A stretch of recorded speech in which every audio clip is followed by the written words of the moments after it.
আপনাদের অনেকেই আছে, বিশেষ করে নারীর মধ্যে এবং পুরুষদের মধ্যে, বাথরুমে ঢুকে উলঙ্গ হয়ে গোসল করে, একেবারে গায়ের ওপরে কোনো কাপড়ে রাখে না।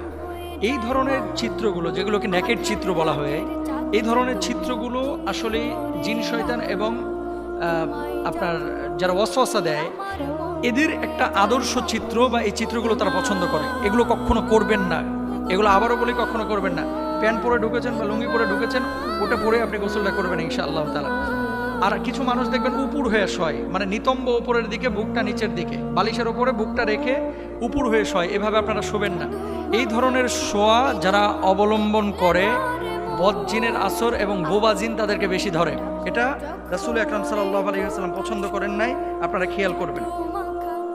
এবং যখন বাথরুম থেকে বের হবেন তখন গুফরান একা পড়বেন।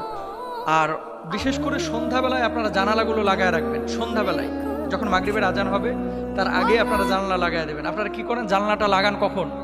রাত 10টার পরে, অথবা মশা আসলে লাগান, তাছাড়া লাগাইতে চান না। পোকা আসলে লাগান, কিন্তু পোকা মশার চাইতে বড় শয়তান হচ্ছে জিন, যারা বদজিন, এগুলো আপনার ক্ষতি করতে পারে, এটা খেয়াল রাখবেন। 3 নাম্বার আসেন,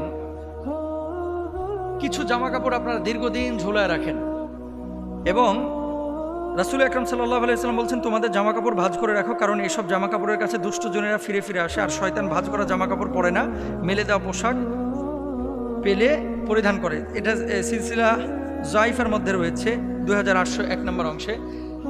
মেন কথা হচ্ছে, আপনি যখন কোনো পোশাক পরছেন, এই যে আমি আজকে জুব্বাটা পরেছি, নিয়ে যে আমি ঝুলায় রেখে দিলাম, 7 দিন 8 দিন এটা আর পরি না, এই পোশাকগুলোর মধ্যে ঘাম থাকে, অপবিত্র জিনিস থাকে, অথবা ময়লা আবর্জনা থাকে।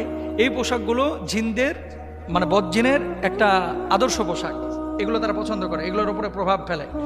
আচ্ছা, আরেকটা বিষয় আপনাদেরকে বলি, অনেকে চর্বি আপনারা খেয়েছেন, খেয়ে হাতটারে আপনারা গামছার সাথে মুছে তারপরে রেখে দেন, এগুলো করবেন না।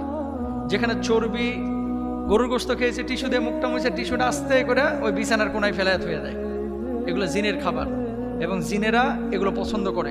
হাড্ডি চুষে নিহারি খেয়েছে, নিহারির হাড্ডিটাকে নিয়ে যে কি করে, আস্তে করে ওই যে বেডরুমে ঘুমায় এর জানলার পাশে নিয়ে যে ফেলায় থুয়ে দেয় কাঁঠাল তলায়, এগুলো করবেন না। যেই ঘরে যত বেশি ছবি, পুতুল এবং মূর্তি থাকবে, সেই ঘরে জিন তত বেশি ঢুকবে, বদজিন, খারাপ জিন, রহমতের ফেরেশতা ঢুকবে না, এটা খেয়াল রাখবেন ইনশাআল্লাহ। বিশেষ করে আপনারা টুথপেস্ট, শ্যাম্পু, মেয়েদের মেকআপ বক্স অথবা এমন কিছু ছবি আপনারা ঝুলায় রাখেন।